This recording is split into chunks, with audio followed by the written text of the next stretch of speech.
Coprifuoco, semi-lockdown è il tema del giorno. Il governo intende convocare le regioni per verificare l'estendibilità delle misure che già qualcuno ha messo in atto, come Lombardia, Piemonte, Liguria e Campania. Un calice amaro che al momento il governatore del Veneto Luca Zaia allontana.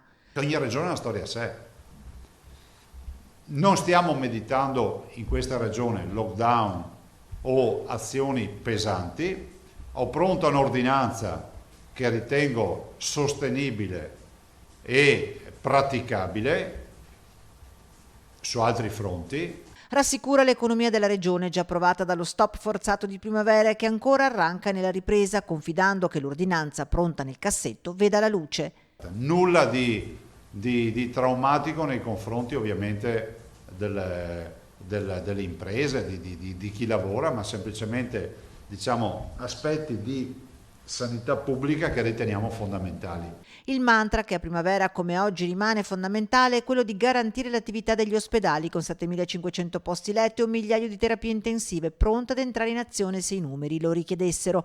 Numeri, quelli attuali, che vanno raffrontati con quelli di marzo, con positivi e ricoverati.